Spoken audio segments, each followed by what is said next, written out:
जनाब। देखिए, राहुल गांधी सिर्फ व्यक्ति नहीं, एक अनकंट्रोल अभिव्यक्ति भी है।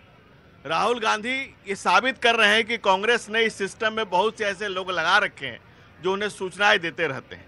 उनके समय पर कोर्ट ने कहा था it seems it's a cat page, पिजड़े का तोता लग रहा है एजेंसियां। अब आप बताएं कि ईडी सीबीआई किसी के घर जाएगी तो क्या चाय नहीं पिलाएंगे, उसके यहाँ नहीं जाएगी। दूसरी बात, उन्होंने कहा कि मैं बाहें खोलकर ईडी की स्वागत के लिए तैयार हूं और चाय और बिस्किट भी खिलाऊंगा। अगर वो नहीं भी करे तो उनके ऊपर तो ईडी का ऑलरेडी जमानत पर चल रहे हैं। आदरणीय राहुल गांधी और परम आदरणीय सोनिया गांधी ईडी के केस में ऑलरेडी जमानत पर हैं। उनके और जेल के केस के बीच में सिर्फ एक बेल के कागज का अंतर है। ये कैसे पता चला आपको कि ईडी उनको पकड़ने वाली है या ईडी उनको ऊपर आने वाली है? ये कैसे पता चला? प्रतीक जी, देखिए, सबसे पहली बात तो ये है कि ऐसा क्यों हो रहा है। राहुल गांधी जी जिस तरह से गरीबों की आवाज बने हैं, मध्यम वर्ग की आवाज बने हैं, तो वही बने रही है ना। नहीं, किसानों की आवाज बने हैं, देश के नौजवानों की आवाज बने हैं, देश के सेना के जवानों की आवाज बने हैं। उससे एक बात तो तय है कि देश की सरकार की, आदरणीय प्रधानमंत्री जी की और आदरणीय गृह मंत्री जी की नींद उड़ी हुई है इस समय। तो इसीलिए, और हमने देखा है पिछले 10 साल में किस तरह से इस सरकार ने एक के बाद एक करके विपक्षी नेताओं पे ईडी और सीबीआई के केसेस करवाए। तो डर गए क्या? दूसरी बात, नहीं डरे नहीं है, हम तो स्वागत कर रहे हैं। राहुल गांधी जी ने यही तो बोला है कि हम आपका स्वागत कर रहे हैं, वहां पे चाय, नमकीन, तो ये कैसे एंटीसिपेट कर, ये नहीं, ये लोग जानना चाहते हैं, आम आदमी ये जानना, मैं उसी पे आ रहा हूं, आगे आ जाइए। मैं ये जानना चाहता हूं कि कैसे एंटीसिपेट कर लिया कि ईडी आने वाली है। उसी पे आ रहा हूं मैं।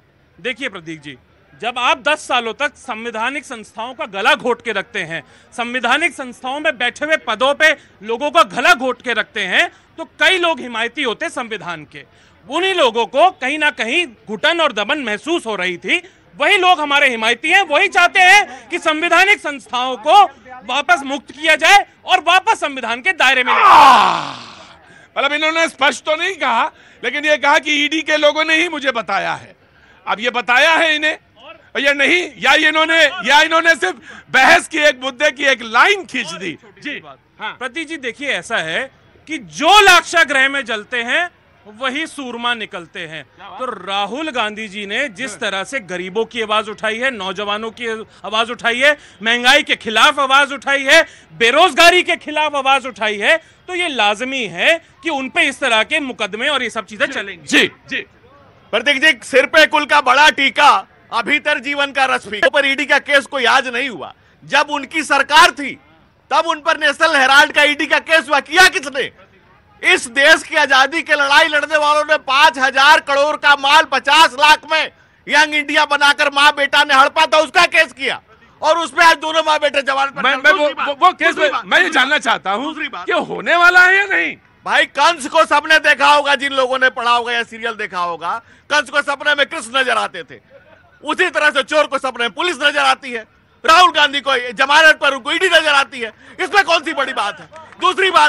दूसरी बात आप सुनिए, राहुल गांधी किसान से मिलते हैं, पूछते कौन जात हो भाई, पत्रकार से मिलते पूछते कौन जात हो भाई, तुम्हारा मालिक किस जात का है भाई, सेना से पूछते मिलते पूछते तो कौन जात का हो भाई, जिससे पूछते उसके जात पूछते हैं।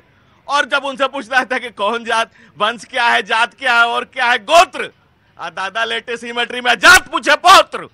ये सिर्फ भारत में इन मक्कारी चल सकती है। नहीं, जब वो जात बताना चाहे बोला बताएं। प्रतीक जी, मेरा नाम ईशान त्यागी है, मेरे पिताजी का नाम स्वर्गीय राजीव त्यागी जी था। हमारा जो गोत्र है वो ब्राह्मण गोत्र है, हम ब्राह्मण हैं। मेरा जो गोत्र है वो भारद्वाज गोत्र है। और उसके बाद भी मैं राहुल गांधी जी के साथ खड़े होके ये डिमांड करता हूं कि देश में जातिगत जनगणना होनी चाहिए। अब आइए दूसरी बात, इन्होंने बोला ये वाला केस चल रहा है, वो वाला केस चल रहा है। आप ये बताइए कि इस केस में 55 घंटे की इन्होंने हमारे से पूछताछ कर ली राहुल गांधी जी से, उसके बाद भी एक चवन्नी भर का ये केस नहीं बना पाए हैं। इसी मामले पे इस तरह से तो ये भी बोला जा सकता है कि देश के जो गृह मंत्री वो तड़ीपार है, वो तड़ीपार रह चुके हैं देश के गृह मंत्री। तुम्हारे गृह मंत्री को तड़ीपार मत बोलिए, तुम्हारे कुकर्मों की सजा अमित शाह जी ने को भुगताया है। तुमने ये पाप किया है। अमित शाह जी राष्ट्र के लिए लड़ रहे थे, उन लोगों के लिए लड़ रहे थे जिनको आप लोगों ने मौत के घाट उतारा है। ये बता रहा चाहता हूँ। जाति की बात किया है, आपके यहाँ गाया जाता है, जाति न पूछो साधु की, पूछ लीजिए ज्ञान, मोल करो तलवार की, पड़ी रहन दो म्यान। आज राहुल गांधी जी कह रहे हैं मैं ज्ञान नहीं चाहिए। राहुल गांधी जी कह रहे हैं जाति न पूछो नेता की, हमारे नेताजी महान और गरीबी यूं ही कायम रहे, चलती रहे दुकान। ये दुकान चलाने वाले हमें जाति में बांटना चाहते हैं। गजब है भाई। चलेगी अभी राजनीति, चलेगी देश में, लंबी चलेगी, अभी बहुत समय लगेगा। क्या उम्र हो गई आपकी? 67 साल। 67 साल अभी लगेगी, अभी उम्र चलेगी इधर, अभी इसमें जल्दी नतीजा नहीं आने वाला, अभी ऐसे ही चलेगी राजनीति, ऐसे ही चलेगी। जी मैं आम आदमी पार्टी को, वो आ गई है मीनाक्षी जी, मीनाक्षी इजाजत होगी तो मैं लूंगा, नहीं तो वैसे नंबर आपका है। हाँ जी, 30 सेकंड। प्रतीक जी मुझे याद है, मेरे को डेट तो याद नहीं है, हाँ जी। आप ही ने अपने शो में कहा था हाँ। कि अभी आरक्षण को और लागू करना चाहिए कुछ समय तक, मैंने कहा था, आपने बोला था। अच्छा। आपके वर्ड से मुझे याद। ठीक है, आपने बोला तो था। दूसरी बात यहाँ पर हम इसलिए जातिगत जनगणना करवाना चाहते हैं कि देश में किस जाति की कितनी भागीदारी है, उसके हिसाब से कितने रिसोर्सेज लोगों को बंटने चाहिए, ये तो देश में पता होना चाहिए। देश के इतिहास में, आजाद इतिहास में पहली बार ऐसा हुआ है कि जो 10 वर्ष में सेंसस होता था वो जनगणना नहीं हुई है। इस बार 2021 में होनी थी, मान लीजिए चलिए कोरोना था, उसके बाद 23 में हो जाती, 24 में हो जाती, लेकिन जातिगत जनगणना होनी चाहिए। और इन्हीं के साथ ही जेडीयू भी करवा रही है जातिगत जनगणना। ठीक, तो सुप्रीम कोर्ट ने जो कल बोला वो याद नहीं, आपने कोर्ट नहीं किया, वो नहीं कोर्ट किया आपने, एससी और एसटी के वो क्यों नहीं कोर्ट किया, मुझे ये भी जानना है आपसे।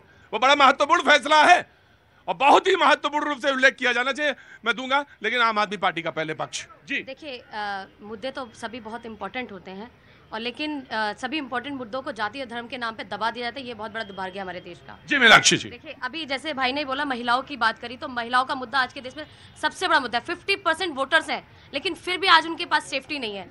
आए दिन ये पहला केस नहीं है जो भाई आज डिस्कस कर रहे हैं, न जाने अनगिनत केस हो सके हैं जिनमें दिल दहला दिया है जनता का, लेकिन उसका फायदा क्या हो मुझे तो। आप स्वाति मालीवाल का बात कर रहे हैं, फिर उसके मुख्यमंत्री क्या कहेंगे, जो 300 सीढ़ी मिलती है, बलात्कार की सीढ़ी मिलती है, रेप के केसेस है, और उसका आप सांसद बना देते हैं। आप सोचिए देश का दुर्भाग्य है कि जिसके ऊपर 300 रेप के केसेस हो, वो हमारे यहाँ सांसद लगते हैं। रुकिए, मैं